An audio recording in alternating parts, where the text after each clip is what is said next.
যত উলামা তোদের পক্ষে আছে সব কটাকে ব্রিকেটে ডাক, আমি যেতে রাজি আছি, বাহাস ওখানে হবে, ঠিক না বেঠিক? আরে গাধা জালিম, আব্বাস সিদ্দিকীর মুখ কথা আমার নয়, পীর সাহেবের ছেলে এসে বলে গেছে, পীর সাহেবের ছেলে এসে বলে গেছে কেন্দ্রে সরকারকে ভোট দিলে ঈমান থাকবে না, ইসলাম থেকে বেরিয়ে যাবে। রাজ্য সরকারকে ভোট দিলে ঈমান থাকবে না, ইসলাম থেকে বলে বেরিয়ে যাবে।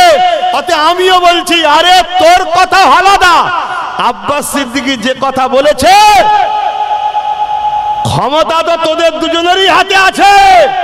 যত উলামা তোদের পক্ষে আছে সব কটাকে ব্রিকেটে ডাক, আমি যেতে রাজি আছি, বাহাস ওখানে হবে, ঠিক না বেঠিক? আমি চ্যালেঞ্জ করে প্রমাণ করে দেব, মুসলিম শরীফের হাদিস, মিশকাত শরীফের হাদিস আজকে একটু বলবো আপনাদের সামনে। হাত তুলে বলুন, বলবো? শুনতে চাইছেন তো নাকি? এতে অনেকের কষ্ট হয়েছে, এখন খুব চলছে, বিশেষ করে আপনাদের ভাঙড় এলাকা, এই আশেপাশের এলাকায় বড় বড় হল ভাড়া করেছে, করে প্রজেক্টরে দেখাচ্ছে, দেখো আব্বাস সিদ্দিকী আমাদেরকে ভোট দিলে ঈমান চলে যাবে বলেছে। কথা বুঝে আসছে না? না, তুই তো নিজের পাতা ফাঁদে নিজেই পা দিলি রে। ওর মধ্যে হয়তো 50টার মধ্যে 10টা এমন লোক ছিল তোদের দল করে ঠিকই, কিন্তু ভেতরে তার ঈমান ছিল, সে কিন্তু লড়ে উঠেছে। আব্বাস সিদ্দিকী যখন বলেছে আব্বাসের কথা যদি নাও মানি, কমসে কম একটু ভেরিফাই করি। শুনছেন তো? ভেরিফাই করতে গেলে হাদিস ধরে বলছি তো, তাহলে তার কাছে তো মেসেজটা যাবে যে না, আব্বাস যেটা বলেছে ওর বাপের কথা বলে না, ওটা আমেনার লালের কথা বলেছে। জোরে বলুন সুবহানাল্লাহ। কথা বুঝে আসছে? কেন আমরা মুসলমান গরিব, আমরা মুসলমান লোভী নয়, আমরা মুসলমান ক্ষমতার দিকে যেতে চাইনি, তাই বারবার যারা এসেছে তাদের পিছনে ঘুরেছি, আর বারবার আমাদেরকে ঠকিয়েছো তোমরা। তা বলে এটা নয় তোমরা আমাদের দ্বারা অনেক অন্যায় অনেক বদমাইশি করিয়েছো, তা বলে এটা নয় যে তোমরা আমাদের ঈমানকে লুটে নেবে আর আমরা চুপ থাকবো। অত সহজ কিন্তু মুসলমানদের কাছ থেকে ঈমান বার করা নয়, ঠিক না বেঠিক? হ্যাঁ, তো শোনো মন দিয়ে, আল্লাহ নবীর মুসলিম শরীফের হাদিস। এই আলো ফালো সরা, ডিস্টার্ব করিনি বাবা, এই দুপুরের সময় সব ঘুমানো লোক, একটু মাঠ থেকে খেটে এসে খেয়ে দে। কি ঘুমান তো নাকি অন্যদিন? তাহলে এদেরকে ধরে বসিয়ে রাখা চারটিখানি ব্যাপার নাকি? আমি ভেতরে ভেতরে আল্লাহ আল্লাহ করতে হয়। আরে কাউকে পয়সা দিয়ে আনা নয়, কাউকে ভয় দেখিয়ে আনা নয়। এ না গেলে তোর ঘর ভেঙে দেবো, না গেলে তোর কাজটা আটকে দেবো, এক কিস্তি ঢুকেছে বাকিটা ঢুকবে না, কি এরকম করে আনা নাকি? না, তাহলে এর পরেও বাপ ডিস্টার্ব করিসনি। এটা আল্লাহর খাস দয়া, যেগুলো আল্লাহর নবীর গোলাম এলে গুলো আসে, এটা আল্লাহর খাস দয়া। আর এজন্য নবীর দুশমনদের বুক ফেটে যায়, অনেকের কষ্ট হয়। কথা বুঝে আসছে? নানা রকম কথা বলে, আমার আজকে কাটিং করে, এডিট করে, এআই করে, যাতে করে আপনারা আমাকে খারাপ ভাবেন, আর তারা আপনাদের ঘরে ইসলাম থেকে বার করতে চায়। তারও নমুনা দিয়ে যাব, শুনছেন?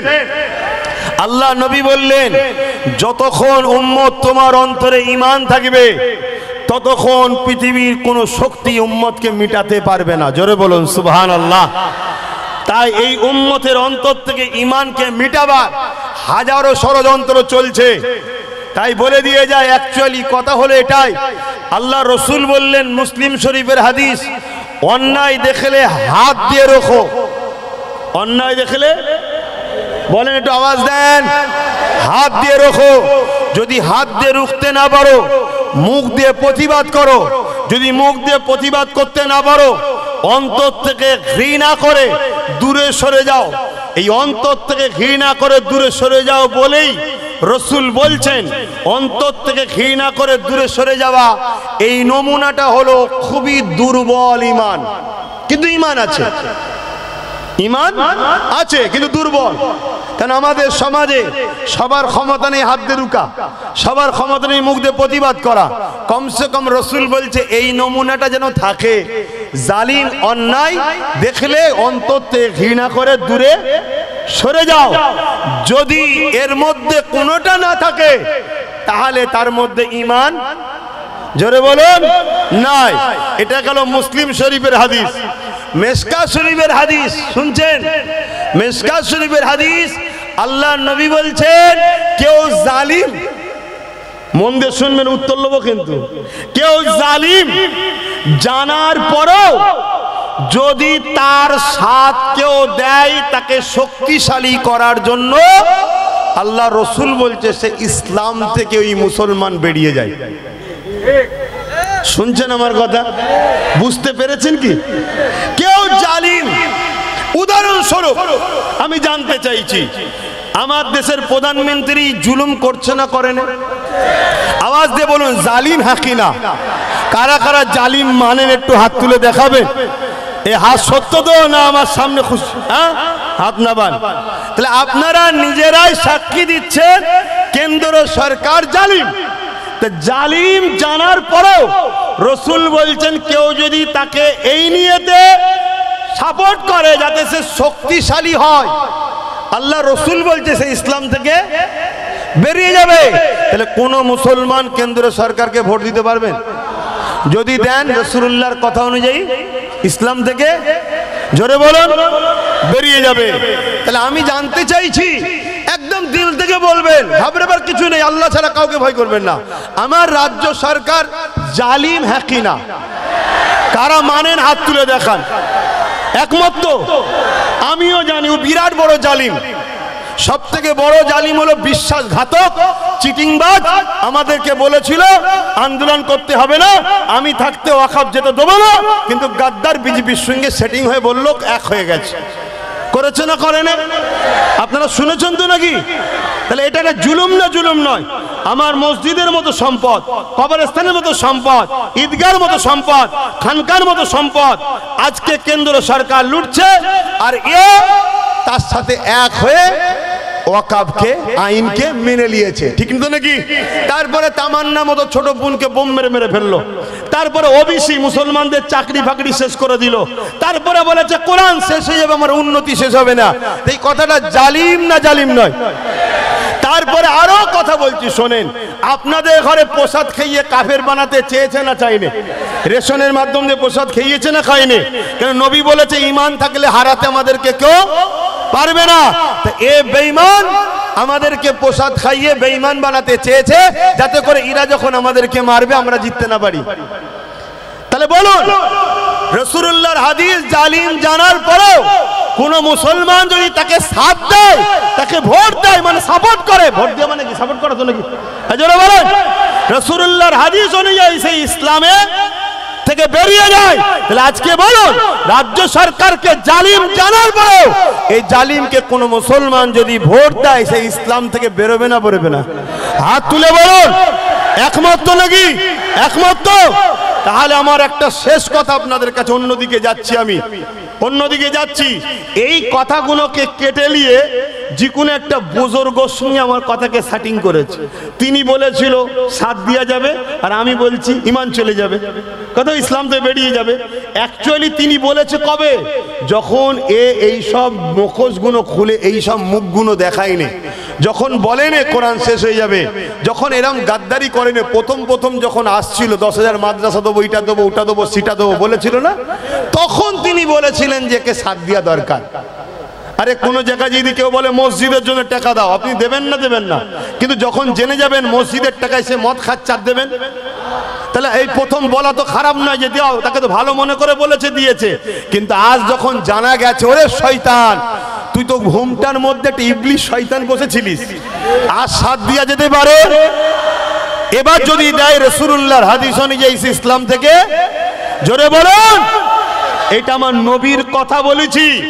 এতে অনেক মুসলমানের ঘরে ছেলের গরম হয়েছে, তারা সব বাইট দিচ্ছে, তোর গরম কেটে যাবে, তুই মোয়ান্না সুদে একবার কবরে যখন ঢুকাবে তখন বুঝবি যে কি সর্বনাশ করেছি। শুনছেন তো নাকি? আমি এখন জানতে চাইছি শেষ কথা, যদি কেউ মসজিদ, মাদ্রাসা, কবরস্থান কোরআনের বিরোধী করে, তার ঈমান থাকবে, জোরে বলুন থাকবে। আর তাকে যদি কেউ শক্তিশালী করে, তাহলে তার ঈমান থাকবে। একজন অমুসলিম কোরআন মানে নে কিন্তু কোরআনের বিরোধী করে নে, একজন আদিবাসী কোরআন মানে নে কোরআনের বিরোধী করে নে, একজন হিন্দু কোরআন মানে নে কোরআনের বিরোধী করে নে, একজন সাঁওতাল কোরআন মানে নে কোরআনের বিরোধী করে নে। মানুষ হিসাবে বাপ আদমের সন্তান তারা আমরা মিলেমিশে থাকবো, ইসলাম ইজাজত দিয়েছে, কিন্তু বিরোধী করার রাইট নয়। বিরোধী যে করবে তার সঙ্গে মিশা চলবে। আমার কথা বুঝতে পেরেছে? তাহলে আমাদের লড়াই হিন্দুদের বিরুদ্ধে নয়, আদিবাসী সাঁওতাল বাগদি তুলে কার বিরুদ্ধে নয়, আমাদের বিরুদ্ধে তাদের যারা ক্ষমতার জোরে ইসলামের বিরোধী করছে, মসজিদ মাদ্রাসাকে মিটাতে চাইছে। তাই আমি শেষ একটু উত্তর নেব। একদিকে আছে ইসলামের মসজিদ মাদ্রাসা ওয়াকাব ও কোরআন শেষ হয়ে যাবে বলনেওয়ালা দিদি মুদি, আর আরেকদিকে আছে নবী বংশের আওলাদ সুপ্রিম কোর্টে কেস করেছে কোরআন মসজিদ মাদ্রাসার পক্ষে। একজন ইমানদার হিসাবে ধর্মগুরু ঘরের ছেলে হিসাবে আপনার কাছে জানতে চাইছি, এই জায়গায় মসজিদ মাদ্রাসার দুশ্মনের সাথ দেবেন না নবী ঘরের আওলাদ যে কোরআন মসজিদ মাদ্রাসার পক্ষে দাঁড়িয়ে জেল পর্যন্ত খাটছে তার সাথ দেবেন? কার সাথ দেবেন? কথা মাথায় ঢুকেছে? আমি ওপেন বলে যাচ্ছি, এটা আমার ডিউটি আপনাদেরকে সজাগ করানো। আপনি নেবেন কি না নেবেন সম্পূর্ণ আপনার ব্যাপার, আর আপনার থেকে কৈফিয়ত দেবে আল্লাহ, আমার ব্যাপার নয় এখানে। কথা বুঝে আসছে? কিন্তু আমাকে আল্লাহ ধরবেন তুমি হক কথা বলুনি কেন। তাহলে একদিকে ইসলাম বিদ্বেষী জালিম অত্যাচারীরা রয়েছে, আর একদিকে নবী বংশের আওলাদ ওপেন বলে যাচ্ছি নওশাদ সিদ্দিকী রয়েছে। আপনারা কার সাথে আছেন? কার সাথে আছেন জানতে চাইছি। এটা ইমানি দায়িত্ব আছে না নাই? এবারে আপনাকে বলবে যে সব ঠিক আছে, জলসায় এসে এসব কথা বলবে কেন? বলতে পারে না? পারে না?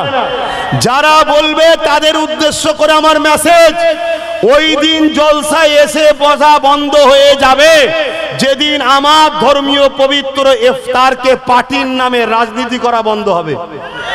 যেদিন আমার নবী দিবস, নবীর মিলাদুন নবীতে যে পিসাব করে পানি নিতে যায়নি তাকে তুলা মেম্বারে বন্ধ হবে, সেদিন আমারও আলোচনা বন্ধ হবে।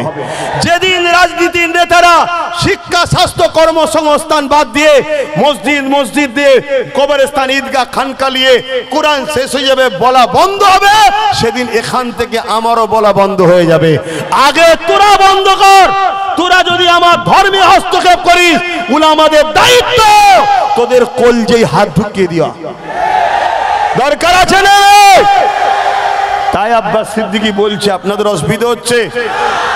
একজন হুজুর হিসাবে, পীরজাদা হিসাবে, একজন ইসলামের প্রচারক হিসাবে, একজন দায়ী হিসাবে এটা আমার ইমানি দায়িত্ব এ জাতকে সাবধান করা, সমাজ সতর্ক করা যে তোমার একটা সহযোগিতা ভোটে এমন লোক ক্ষমতায় আসছে তারা মসজিদ মাদ্রাসা ভেঙাচ্ছে, তুমি কি তার জন্য দোষী নয়? জোরে বলো। কিন্তু তোমাদেরকে নতুন করে একটা প্ল্যান চলছে, ওই প্ল্যানটা একটু বলে দিই নাকি? সেই প্ল্যানটা হচ্ছে এটা, যখন বুঝতে পেরে গেছে জাহান্নামী, বুঝতে পেরে গেছে। কে বুঝতে পেরেছে?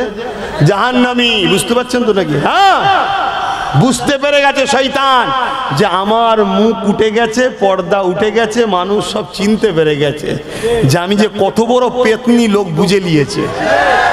অতএব আমার পক্ষে আর থাকছে না, তাই অন্য গেম করছে, অন্য প্ল্যান তৈরি করছে। কেন সবাই এখন ওই নবী বংশের আওলাদের দিকে মুখ করছে পারে সব জায়গায়। এইটাকে রুকার জন্য আবার ভাগাভাগি যাতে মুসলমানদের মধ্যে হয় এই প্ল্যান পরিকল্পনাও করছে। আমার ডাউট হচ্ছে আরো নতুন নতুন পয়সা দিয়ে অনেককে বার করা হবে মুসলমান দরদি। কথা মাথায় বুঝতে পারছেন তো নাকি? কিন্তু সাবধান থাকা দরকার আছে না নাই? আরে মুসলমান ঘরের ছেলে মেয়েরা আসেন, ফিরে আসেন, আমার রাসূলুল্লাহকে মহব্বত করে।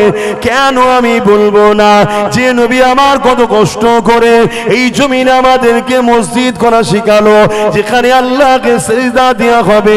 যে নবী আমার কত কষ্ট করে আমাদেরকে কোরআন দিয়ে দিল, যে নবী আমার কত কষ্ট করে আমাদেরকে দ্বীনের শিক্ষা দিল, সেই নবী দিনই প্রতিষ্ঠা, মাদ্রাসাকে কেউ মিটাতে চাইবে, মসজিদকে কেউ মিটাতে চাইবে। আমরা ভুলে যেতে পারি না গো, পেটের জন্য আমরা জালিমের সাথ দিতে পারি না, কেননা মৃত্যু একদিন না একদিন হবে। এ যুবকেরা যে নবী আমার সারাটা জীবন তোমার আমার জন্য কেঁদেছে, আজ রওজা মুবারকে তোমার আমার জন্য কাঁদতেছে। এ নওজওয়ানেরা, আল্লাহ পাক যেদিন দুনিয়াকে শেষ করে দেবে, হযরত ইসরাফিল আলাইহিস সালামকে পাঠাবে, হযরত জিবরাইলকে পাঠাবে, হযরত মিকাইলকে পাঠাবে। দুনিয়া জমিনে যা কি আমার হাবিবকে যে উঠিয়ে নিয়ে আসে। এ নওজওয়ানেরা মন দিয়ে শোনে, আল্লাহ নবী নবী দয়া নবী রওজা মুবারক কোথায় রয়েছে? হযরত জিবরাইল সাল্লাল্লাহু খুঁজে পাবে না, কেন এই জমিনটাকে আল্লাহ ধ্বংস করে দেবে। কুল্লু মান আলাইহা ফান, সবকিছু ফানা করে দেবে, এই জন্য খুঁজে পাবে না। এই জন্য দুনিয়া জমিন থেকে হযরত জিবরাইল আলাইহিস সালাম দিয়ে বলতে লাগবে, ও রব্বি আল্লাহ পাক, আপনার হাবিব কোথায় রয়েছে? আমি জিবরাইল খুঁজে পাচ্ছি না। ওই সময় আল্লাহ পাক বলবে, জিবরাইল জমিনে কান লাগিয়ে লাগিয়ে শোনো, যে জায়গা থেকে দেখবে কান্নার আওয়াজ আসছে, ওই জায়গাতে আমার হাবিব তিনার গুনাহগার উম্মত উম্মতীদের জন্য কাঁদতেছে। আরো জোরে বলুন সুবহান।